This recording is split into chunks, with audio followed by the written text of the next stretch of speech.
Paz Senhor, meus irmãos, louvamos a Deus mais uma vez de estarmos juntos para meditarmos na nossa lição da Escola Dominical. Dessa feita eu tirei a nossa lição em Jó e a inescrutável sabedoria de Deus, a lição de número 9. E continuamos estudando o tema do trimestre, que é a respeito do livro de Jó, a fragilidade humana e a soberania divina, o sofrimento e a restauração de Jó. Que Deus possa nos conduzir nesse estudo. O textuário diz: Mas disse ao homem, eis que o temor do Senhor é a sabedoria, e apartar-se do mal é a inteligência. Jó 28:28. Então a gente, já no textuário, já nos aponta para a solução dessas questões que Jó vai apresentar, de maneira poética, de maneira sapiensal, a respeito de onde está a sabedoria. A verdade prática diz: a verdadeira sabedoria está associada ao temor do Senhor e não ao mero acúmulo de conhecimento. Leitura diária, na segunda-feira, Jó 28:11, trazendo à luz o que estava escondido. Na terça, Jó 28:12, onde estará a sabedoria e o entendimento. Na quarta, Jó 28:13-14, quem conhece o valor da sabedoria. Jó 28:15-17, na quinta, que pode comprar a sabedoria, a prata, o ouro fino. Sexta, Jó 28:18-19, o preço da sabedoria é maior que o das pérolas. Sábado, Jó 28:28, o temor do Senhor é a verdadeira sabedoria. A leitura em classe, irmãos, se encontra em Jó, capítulo 28, do verso 1 ao 28. Na verdade, há veios de onde se extrai a prata, e para o ouro lugar em que o derretem. O ferro tira-se da terra, e da pedra se funde o metal. O homem pôs fim às trevas, e até a extremidade ele esquadrinha, procurando as pedras na escuridão e na sombra da morte. Transborda o viveiro, até que junto dele habita, de maneira que se não pode passar a pé. Então intervém o homem, e as águas se vão. A terra de onde procede o pão embaixo é removida como por fogo. As suas pedras são o lugar da safira, e tem pós de ouro.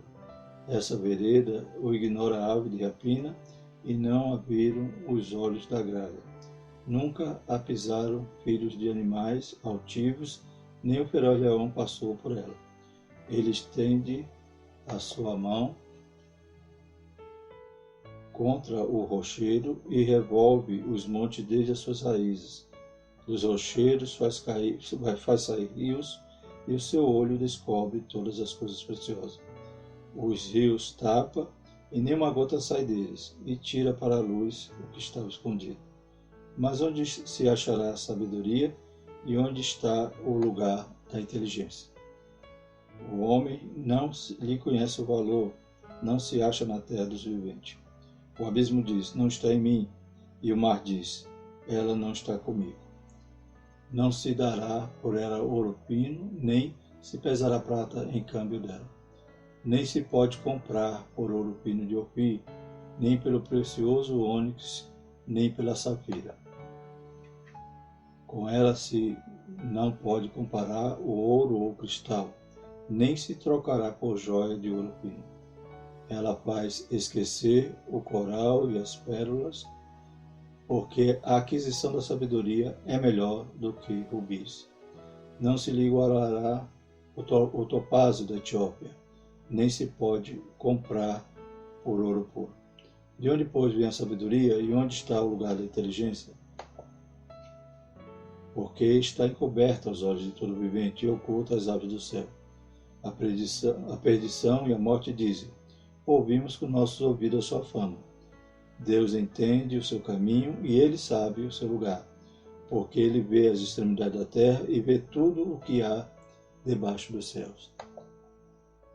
Quando deu peso ao vento e tomou a medida das águas, quando prescreveu uma lei para a chuva e o caminho para a relâmpago dos trovões, então a viu e a manifestou, estabeleceu e também a esquadrinhou. Mas disse ao homem: eis que o temor do Senhor é a sabedoria, e apartar-se do mal é a inteligência. Glória a Deus. Então estaremos estudando, né, a esse prelúdio, né, entre, né, os diálogos ali, após os diálogos dos seus amigos. Jó, então, ele insere nesse capítulo falando a respeito da sabedoria, e como a gente vai ver, até contrastando aquela sabedoria que os seus amigos apresentavam. O Interagindo com o Professor diz assim: quem é o sábio, segundo a Escritura? É o que fala diversos idiomas, que lê mais de 60 livros por ano, o que conhece muito de filosofia, o que conhece muito de teologia, o que tem profundo conhecimento da literatura mundial e nacional. A verdadeira sabedoria, da qual fala a palavra de Deus, tem como fundamento o temor do Senhor, né? Então, como diz também aqui no Interagindo com o Professor, não está de maneira nenhuma reprovando essas atividades, né, da cultura. É bom se cada cristão, né, tivesse uma compreensão profunda, né, da cultura segundo a cosmovisão cristã, né, acerca desses temas. Mas vamos chegar a essa conclusão na lição de hoje, de que a verdadeira sabedoria, né, ela tem um fundamento, né, ela tem um princípio. Ela se inicia a partir do temor do Senhor.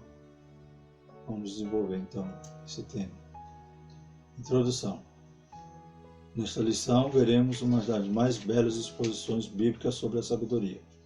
O capítulo 28 foi propositadamente colocado pelo autor para delimitar o fim dos longos discursos dos amigos do homem de hoje. O seu propósito é contrastar a sabedoria meramente humana com a sabedoria revelada, que é de origem divina, que se manifesta na vida dos homens de forma prática através do temor do Senhor, né? Então, essa bela poesia, né, esse belo poema que lemos no capítulo 28, né, vai delimitar, né, vai separar os discursos dos amigos de Jó, né, e vai apresentar a verdadeira sabedoria, né, ou, né, a procura, a busca por essa verdadeira sabedoria, onde ela está, né, em contraste à sabedoria que os seus amigos apresentavam, né. Quando lemos, né, como vimos na lição passada, lá em Jó, no capítulo 12, quando Jó está respondendo então a Zofar, né, logo nos primeiros versículos, capítulo 12, ele diz: sem dúvida vocês são o povo, e a sabedoria morrerá com vocês. Mas eu tenho a mesma capacidade de pensar que vocês têm, e não sou inferior a vocês.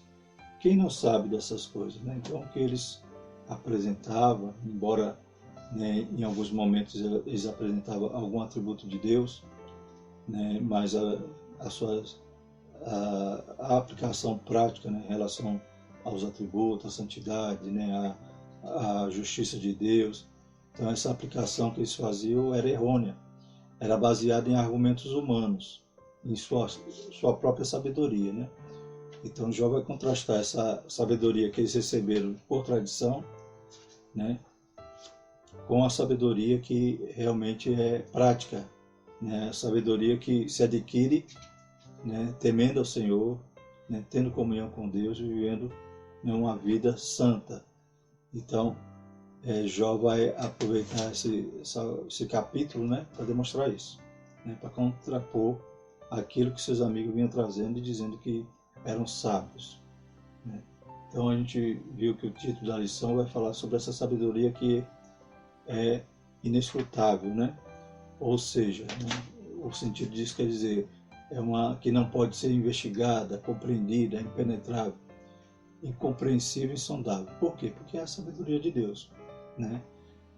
Deus, ele é onisciente, né? Ele sabe todas as coisas. Então, essa sabedoria de Deus, a gente não tem como medi-la, né?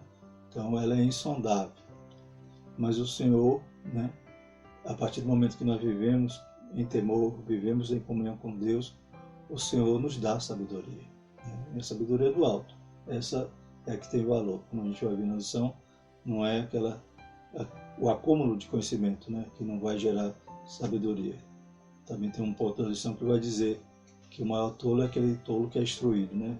Tem tanta instrução, mas continua errando, por não ter a sabedoria que vem do alto. Em Tiago, capítulo 3, versículo 17, a gente lê o seguinte: mas a sabedoria que do alto vem é primeiramente pura, depois pacífica, moderada, tratável, cheia de misericórdia e de bons frutos, sem parcialidade e sem hipocrisia. Né? Tiago 3,17. Então a gente vê que a sabedoria do alto é completamente diferente daquela que os amigos, né, portavam, né? Porque eles, pelo contrário, eles não eram pacíficos, não eram puros, né? Não eram moderados, não eram tratáveis, nada disso. Eles aplicavam ali a sua tradição de forma dura, né? De forma, né, como a gente estudou, apenas legalista, né? O subtópico 1 diz: o empenho na busca da sabedoria. Então, nesse capítulo 28, Jó faz um contraste entre a busca do homem por minérios naturais e a sabedoria. Então, Jó vai demonstrar ali como o homem, né, adquiriu conhecimento, né, desenvolveu tecnologia para poder explorar, né, os minérios, para poder escavar as minas, né? E ele demonstra, né, que os homens têm essa perícia, mas sabendo que para alcançar, né, esses objetivos há os esforços, e ele vai comparar isso à sabedoria, né? Essa perícia, né, que os homens já possuíam naquela época, né? A gente pode ver que um dos descendentes de Caim, né, está lá em Gênesis 4:22, que diz assim: Zilá também deu à luz a Tubal-Caim, mestre de toda a obra de cobre e ferro. E a irmã de Tubal-Caim foi Noemi. Então, esse Tubal-Caim, que era descendente de Caim, ele foi o mestre, né? Então ele dominava essa arte, né? Então, mesmo depois da queda, né, o homem não perdeu nesse atributo da criatividade, né? De desenvolver, de buscar conhecimento, né? De acumular os conhecimentos, né? Então, inclusive um herdeiro de Caim, né? Também dos herdeiros de Caim, a Bíblia vai falar que teve um que inventou os instrumentos musicais, né? Então, a gente percebe que Deus é maravilhoso, né? Ele não destituiu o homem de algumas características, né, que, né, somos imagem e semelhança dele ainda. O que nós perdemos, né, foi a santidade, né, a comunhão com Deus, né, a capacidade de viver eternamente. Perdemos no Éden, mas desde o Éden Deus já nos prometeu, né, a redenção, a salvação, através, né, da promessa que a semente da mulher, né, esmagaria a cabeça da serpente. Então, o homem mesmo mal, Deus dá criatividade, né? É Deus que dá, né, essa condição do homem, né, examinar a natureza, criar, né, e gerar cada dia mais tecnologia, mesmo, né, nessa condição de ímpio. Mas com tudo isso, com toda essa capacidade que o homem tem, né, ele pode adquirir conhecimentos, ele pode ser um homem culto, mas se ele não temer a Deus, ele não é sábio, ele não tem sabedoria. Ele pode ter aquela sabedoria aparente, segundo os homens, mas não a sabedoria que pode levar ele a ter uma vida eterna, ou seja, a partir do momento que ele vive com Deus, teme a Deus, obedece a Deus, ele é sábio, porque ele está, né, juntando tesouros no céu. Da mesma forma que, desde os primórdios, o homem usa diligentemente a tecnologia na busca de metais preciosos, assim também ele tem empreendido um grande esforço para encontrar a sabedoria, né? Então ele busca a sabedoria.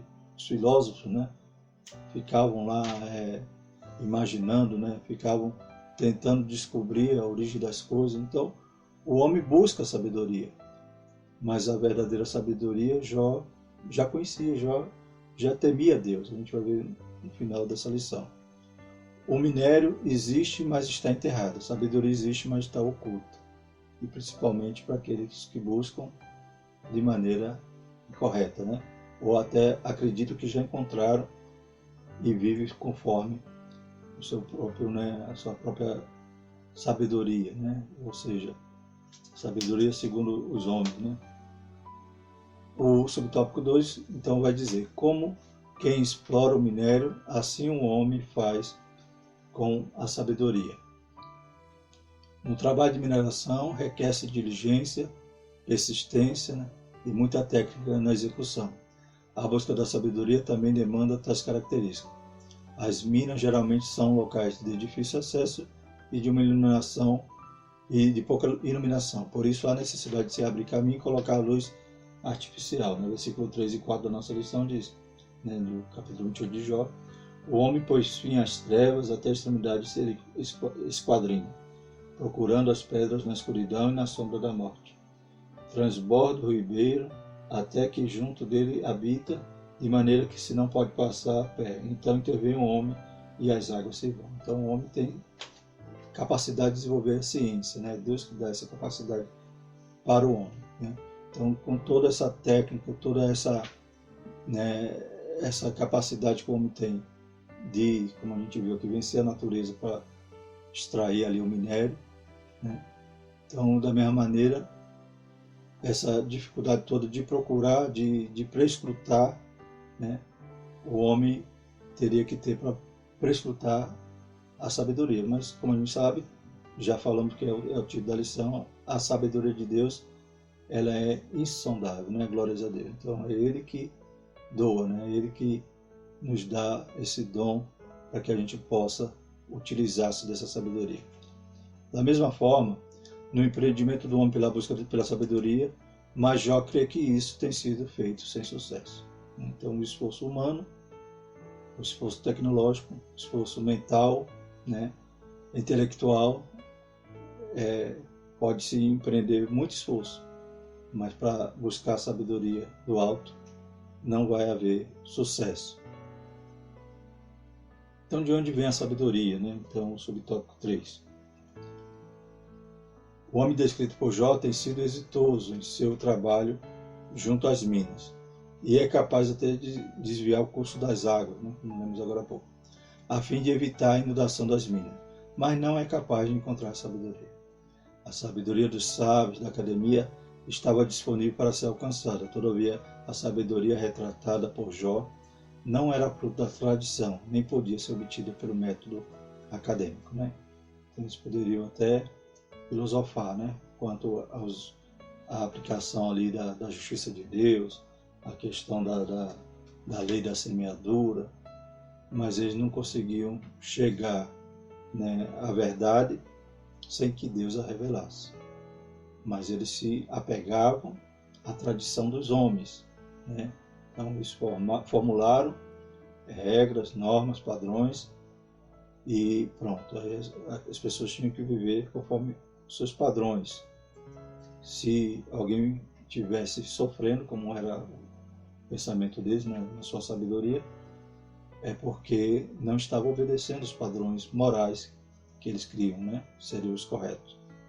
Então a gente percebe, já citando também na lição passada, que é um retrato bem parecido com os fariseus dos dias de Jesus, né, que seguiam tradições, né, inúmeras, né, mas eles não tinham amor, não tinham misericórdia, e nem sequer os seus pais eles honravam, né? Pois havia uma tradição dos fariseus que, a partir do momento que eles oferecessem uma oferta chamada Corban, que era para o templo, né, os pais dele eles não tinham mais obrigação de, né, apoiar seus pais, de sustentá-los, né? Eles diziam que era para o Senhor, agora é Corban, foi oferecido ao templo. Então, tal tradição, Jesus vai dizer, né? Vocês, né, criam essas tradições, seguem a tradição de homem, me louvam com os lábios, mas não me louvam de coração, como estava escrito, né, no profeta Isaías. Então, essa sabedoria, ela não é encontrada, né, através desse método acadêmico ou a tradição, né? Embora os metais preciosos pudessem ser encontrados na terra escavada, a verdadeira sabedoria não podia ser obtida pelo simples esforço humano.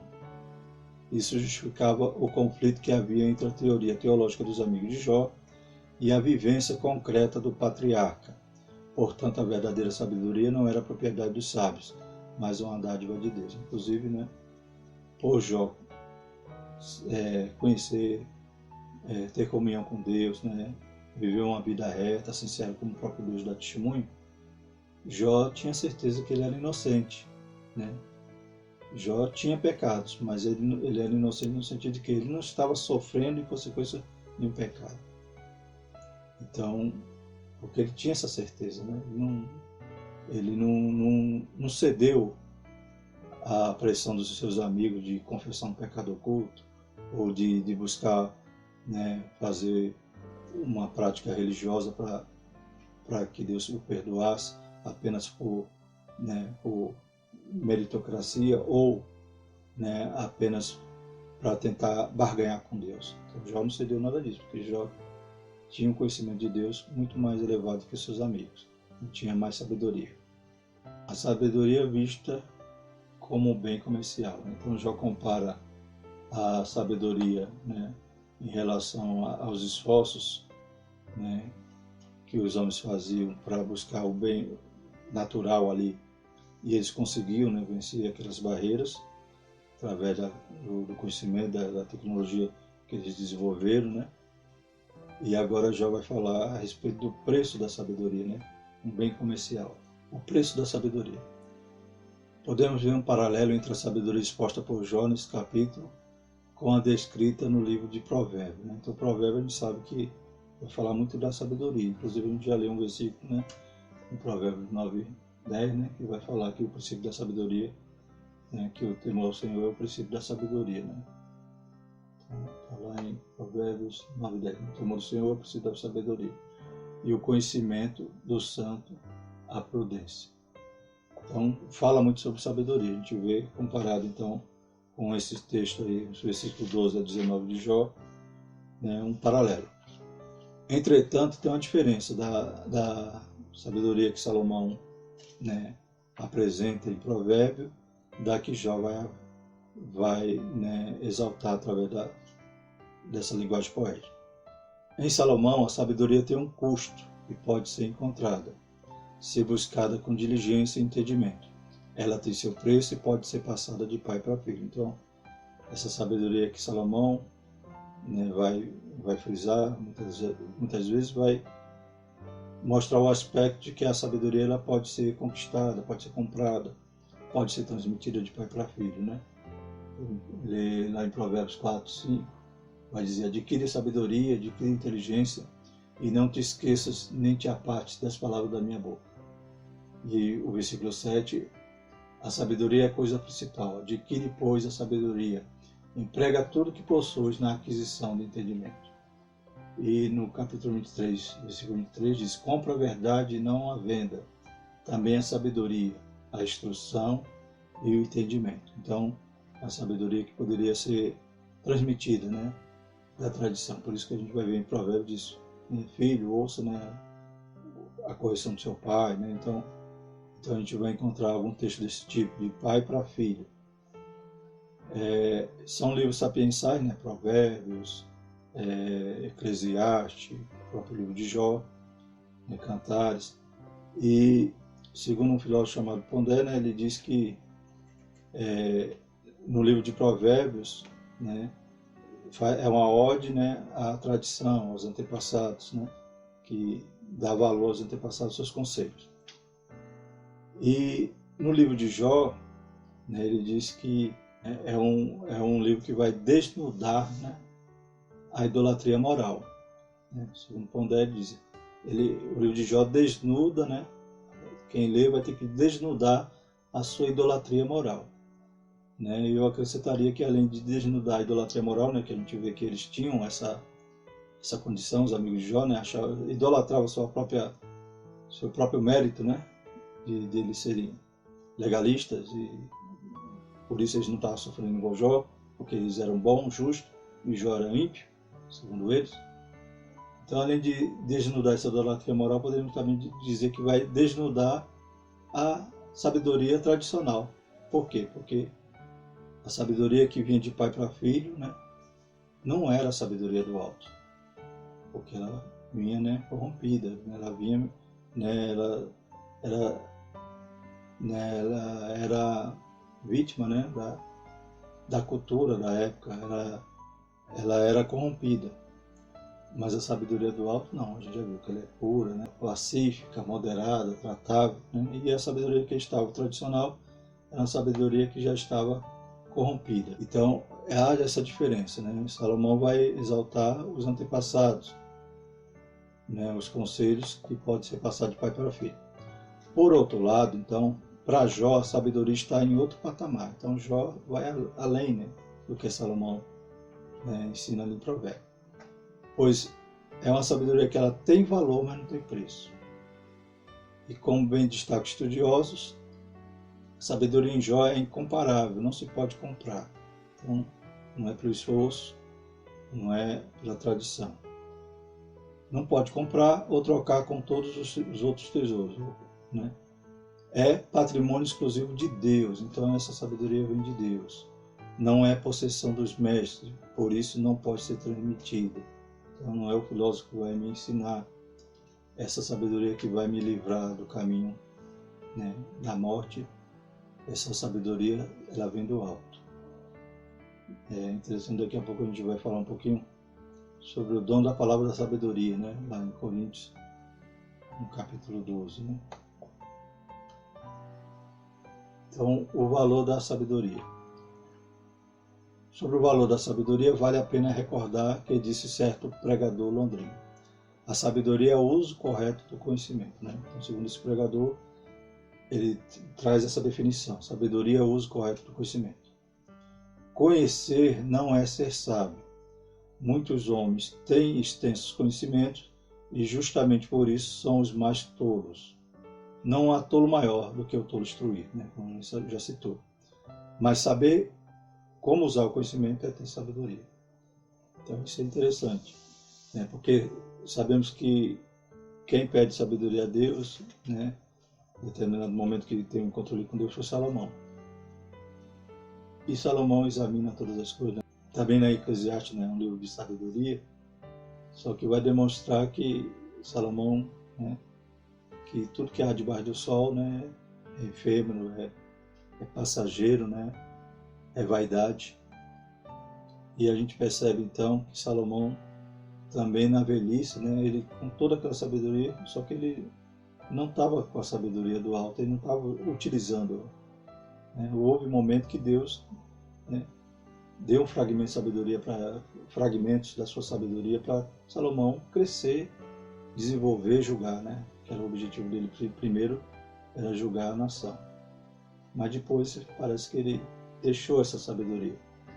Porque a gente percebe que o que acontece lá em 1 Reis, capítulo 11, versículo 4, porque sucedeu que no tempo da velhice de Salomão, suas mulheres lhe perverteram o coração para seguir outros deuses. E o seu coração não era perfeito para com o Senhor, seu Deus, como o coração de Davi, seu pai. Então, Davi, que não recebeu, né, tanto conhecimento como Salomão, era muito mais sábio, porque temeu a Deus. Salomão, que tinha conhecimento, né, que adquiriu conhecimento, que os reis vinham visitá-lo, né, só para ver os seus provérbios, só para ver, né, os seus enigmas, né.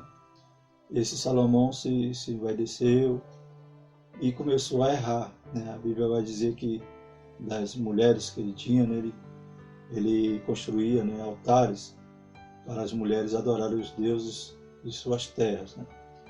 E a consequência foi essa, né. No tempo de sua velhice, as mulheres lhe perverteram o coração para seguir outros deuses. Então, cadê a sabedoria do alto? Não tem, porque não temeu mais a Deus. Então, ele podia ter conhecimento, mas era um tolo. Né? Nesse momento, ele foi um tolo. Como diz a Bíblia, né? Seu coração não era perfeito com o Senhor, seu Deus, como o coração de Davi. Então, 1 Reis 11:4 vai nos relatar essa triste consequência, né? De Salomão ter abandonado a verdadeira sabedoria. Ele era, como diz aqui no texto, né, na nossa lição, né, muitos homens têm extensos conhecimentos e justamente por isso são os mais tolos, né? Se vai em desce, né, e acabam deixando a sabedoria de lado, a verdadeira. A sabedoria não é um bem comercial. O patriarca não nega que a sabedoria existe, de que ela pode ser encontrada, mas o que ele diz é que a sabedoria não é um bem comercial. ela não pode ser encontrada em toda parte, nem mesmo nas mais poderosas forças da natureza primitiva, o abismo, o mar. A sabedoria é de valor inestimável e só quem pode concedê-la é Deus. Então a gente vê no slide anterior que saber como usar o conhecimento é ter sabedoria. E a gente vê que quem concede é Deus. Quando a gente vai estudar os dons espirituais, né, lá em Coríntios 12, tem o dom da palavra de sabedoria e também tem o dom da palavra da ciência. E são atributos de Deus, né? Sabedoria e ciência. Ele é onisciente, né? E ele é sábio. Sabedoria habita nele. Então, quando Deus, né, no sentido dos dons espirituais, usa alguém com os dons, né, ele está dando um fragmentozinho da sua sabedoria para que nós possamos solucionar algum problema, para que nós possamos, né, através da sabedoria de Deus, resolver aquela situação. E se a sabedoria usa o correto conhecimento, imagine se Deus então dá o conhecimento, um fragmentozinho da sua onisciência, da sua ciência, o dom da palavra da ciência. Imagine que mistura maravilhosa, né? Que soma tremenda. Isso acontecia na vida de José, isso acontecia na vida de Daniel, que Deus dava o conhecimento, né? Dava a ciência, revelava os sonhos, revelava o futuro, né? Como Daniel revelou, né, todos os impérios mundiais. Então nós percebemos que aquele conhecimento, né, aquele momento que Deus dá um fragmento do seu conhecimento e o momento que Deus dá o fragmento da sua sabedoria, pronto, essa soma é tremenda, né? Vai produzir um grande resultado. Na vida de José, Deus dá revelação, né, dá conhecimento, dá ciência do que significava ali o sonho do faraó e depois dá sabedoria para que José pudesse, né, governar o Egito. Louvado seja o nome do Senhor. Então, mas essa sabedoria a gente sabe que o princípio dela é temer a Deus. Era o que acontecia na vida dos homens de Deus. Na nossa vida não é diferente. Quantas das vezes nós temos situações que nós não sabemos como resolver. Não temos, né, recursos humanos, não temos alternativas naturais, né, ou humanas para poder resolver essa situação. Mas Deus nos presenteia, né, um fragmentozinho da sua sabedoria e nós tomamos o rumo certo, a direção certa, agimos da maneira sábia que Deus nos instruiu, glórias a Deus, e a gente passa para aquele problema e sem saber como foi que conseguimos resolver, né? É claro que quem resolveu foi Deus. Da mesma forma também Salomão, né? Salomão, enquanto ele estava ali na sua mocidade, né, quando no começo do seu reino vem aquela situação daquela mulher, daquelas duas mães, né? Uma com filho morto, a outra com filho vivo, sendo que o filho vivo era disputado pelas duas. Como ele ia resolver aquela situação? Como você resolveria essa situação? Né? Se não fosse a sabedoria que Deus dá para resolver tal problema. Né? Então, Salomão tinha acesso a essa sabedoria. Ele tinha, enquanto ele temia Deus, Deus usava Salomão de maneira tremenda. Tanto é que ele cresceu. Né? Mas a gente percebe também que essa sabedoria não é transmitida de pai para filho, que ele mesmo se embaraçou depois, né? Porque ele não ficou sábio o tempo todo, pois a partir do momento que a gente vê aqui que ele, né, as mulheres perverteram o coração dele e começou a adorar, seguir outros deuses, então ele não foi sábio o tempo todo. E dessa mesma maneira também ele não pôde transmitir, porque ele não transmitiu sabedoria para Roboão. Pelo contrário, Roboão era um bruto, um tolo, que acabou dividindo o reino após a morte de Salomão. Então a gente percebe aí que, né, essa sabedoria está lá nos dons espirituais, então acessível hoje, não de forma esporádica naquela época do Antigo Testamento, mas a partir da Nova Aliança, disponível para todo crente, temente a Deus e que busca, né, do alto a sabedoria. Quem não tem sabedoria, peça a Deus, como diz lá em Tiago, capítulo 1, né, versículo 5. Amém? Graças a Deus. Né? Tem um texto aqui, eu gostaria de ler para os irmãos, que é de: esse dom proporciona, pela operação do Espírito Santo, uma compreensão da profundidade da sabedoria de Deus, ensinando a aplicá-la, seja no trabalho, seja nas decisões do serviço do Senhor, e a expô-la a outros de modo a ser bem entendida. Né? Ela é concedida por Deus a quem Ele quer, visando atender a necessidade da igreja ou individual de algum servo ou serva sua, principalmente em ocasiões em que o saber natural é insuficiente para a tomada de decisões ou resoluções difíceis. Né? Então, que maravilha que nós temos acessível, né? Ou seja, através do temor ao Senhor, nós podemos, né, gozar dessas bênçãos e da sabedoria de Deus na nossa vida. Bendito é o nome do Senhor. Terceiro ponto diz então a sabedoria vista como um bem espiritual. Uma verdade revelada. No versículo 20, Jó faz a importante pergunta: de onde, pois, vem a sabedoria? E onde está o lugar da inteligência? Né? Então percebe-se que, né, nesse capítulo 28, né, Jó vai falar sobre a mineração, vai falar sobre, né, as técnicas, a tecnologia que o homem dominou, né, o esforço que o homem tem para buscar aquilo que é de valor, né, as pedras preciosas, o ouro, mas, né, que existe algo muito mais caro, né, que o homem não consegue encontrar ali. Aí, onde está, né, no versículo 20, onde está essa sabedoria, né, e o lugar da inteligência? Então, a sabedoria não está no centro da terra, nem com os sábios, né? E a gente viu que ela é de, né, grande valor. Nem ouro, nem ofir, nada, pérola, né? Nada vai poder comprar essa sabedoria. Então, a sabedoria não está no centro da terra, nem com os sábios, de forma que possa ser passada pela simples via da tradição. Ela está oculta. Deus é a fonte da sabedoria e somente Ele pode revelá-la. A sabedoria divina, ou melhor, uma verdade prática, né? O segundo subtópico. A sabedoria divina não é uma verdade a ser apenas contemplada, mas a ser vivida. Ela é prática. Então não é algo que eu vou apenas, né, contemplar, apenas elaborar teorias, nada. Eu tenho que viver. Né? Ela tem que estar na minha vida, ela tem que estar, não na teoria, ela tem que estar na prática. O temor do Senhor aproxima o homem de Deus e o afasta do mal. A sabedoria, portanto, é relacional. Esse foi um testemunho que o próprio Deus já havia dado sobre Jó. Então, por que Jó era mais sábio que os seus amigos?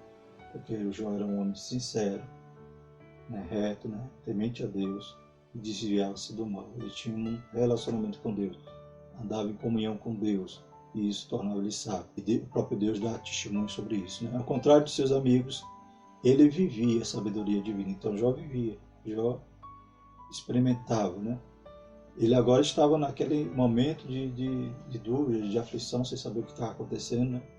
Mas em tudo isso ele sabia que o Deus que ele cria, que o Deus que ele confiava, o Deus que ele adorava, o Deus que ele buscava com sinceridade, não era o Deus que os seus amigos apresentavam. Né? Um Deus que ia castigá-lo, né? Porque ele estava em pecado, porque o próprio Jó conhecia o seu viver, o seu proceder. Né? Então a sabedoria ela não é apenas contemplativa, né? Tradicional ou transmitida pela tradição. A sua sabedoria, né, era uma verdade revelada, por isso convertia-se em ação prática e relacionamento duradouro. Né? Por isso que Jó, em todo o tempo, ele não pecou, nem atribuiu culpa nenhuma a Deus. Né? Ele se lamentava, chorava, doía, né? Falava algumas coisas a mais que depois Deus vai, né, chamar a atenção dele, vai corrigi-lo. Mas ele via que o Deus que ele conhecia era diferente do Deus da sabedoria dos seus amigos, como ele mesmo diz, né? Vocês são a sabedoria do povo todo. Quando vocês morrerem, vai acabar a sabedoria. De forma irônica, Jó dizia, vocês são todos, são charlatões, né? Como a gente estudou na lição passada. Romanos 11, 33, 36, né? Ó, profundidade das riquezas, tanto da sabedoria como da ciência de Deus. Quão insondáveis são os seus juízos e quão inescrutáveis os seus caminhos. Porque quem compreendeu a mente do Senhor? Ou quem foi o seu conselheiro? Ou quem lhe deu primeiro a Ele, para que lhe seja recompensado. Porque dele e por Ele e para Ele são todas as coisas. Glória, pois, a Ele eternamente. Amém. E lá em Eclesiastes 12, 13a, né, depois de toda aquela, né, aquele exame que o pregador, né, o Salomão faz, de toda a maneira, todo o proceder que ele viveu, né, e buscou conhecimento, e buscou descobrir, né, a razão das coisas, ele conclui lá o livro dizendo: de tudo o que se tem ouvido, o fim é: teme a Deus. Amém? Glória a Deus. Louvado seja o nome do Senhor. Vimos que mesmo com empenho na busca da sabedoria, os resultados não são satisfatórios. A sabedoria não é alcançada. A sabedoria é bem valioso e caro. Ela não tem apenas preço, mas sobretudo valor. Ela não pode ser comprada ou comercializada, nem mesmo pode ser herdada. Ela é uma verdade revelada. Somente Deus é a fonte legítima da sabedoria. Ele se materializa no temor do Senhor. Quem teme ao Senhor é um sábio. Amém? Então não é conhecimento, não é cultura, não é capacidade intelectual, né? O verdadeiro sábio é aquele que teme ao Senhor. Muitas das vezes pode ser até, né, inculto ou iletrado, mas vá conversar com ele, né? Vá conversar com ele, que ele tem assunto do céu para tratar contigo, porque ele vive uma vida, né, na presença do Senhor. Graças a Deus, irmãos, estaremos na próxima lição, a lição 10, estudando a lição 10, a última defesa de Jó, né? Eu confesso aos irmãos que tenho aprendido muito com esse tema nesse trimestre, né, com o livro de Jó, nos comentários aqui do nosso irmão, né, pastor José Gonçalves, né? Temos aprendido muito e é um livro, né, difícil, né, e faz com que a gente vá buscar mais, né, estudar mais. E graças a Deus o Senhor tem nos abençoado esse trimestre. Os irmãos possam assistir todas as aulas, né, aqueles que não assistiram. Temos as aulas nos canais, outros irmãos, né, muitos irmãos comentam a revista e tem muito material, graças a Deus. Quero também aproveitar esse momento, né, para, né, manifestar, né, minha alegria pelo canal, né, textual, né, que voltou, né, e realmente é um canal muito abençoado, né, com dinâmicas, e eu louvo a Deus pela vida do irmão, né, fiquei triste quando parou e agora fiquei muito alegre que voltou, né, que nós possamos estar todos juntos no mesmo intuito, aleluia, de trabalhar para o reino de Deus. Amém? Vamos agradecer ao Senhor. Louvado seja o nome do Senhor para todos sempre. Maravilhoso Deus, te louvamos, te agradecemos, Pai, por essa sabedoria que vem do alto, que o Senhor tem, Pai, aleluia, nos instruído, nos ajudado. Pai, quantos são os dilemas de nossa vida, Pai, aleluia, que nós temos que olhar para o alto, pois é de lá que vem o nosso socorro. Obrigado, Senhor, pela tua intervenção na nossa vida, pelo teu cuidado, Pai, aleluia, por o Senhor não nos deixar, Pai, aleluia, Senhor, prostrados, mas o Senhor sempre está nos ajudando, aleluia, nos esforçando para que possamos nos aproximar mais de Ti, aleluia, e estarmos aguardando aquele dia maravilhoso que nos encontraremos contigo, Pai, que é o autor da nossa fé, o autor dessa sabedoria, aleluia, cheio de graça, cheio de poder. Nos ajuda a chegar lá, para a glória do seu santo nome. Abençoa cada um que assistiu esse vídeo, cada aluno da escola dominical, cada igreja, Pai, que estará ministrando essa aula, em nome de Jesus. Amém.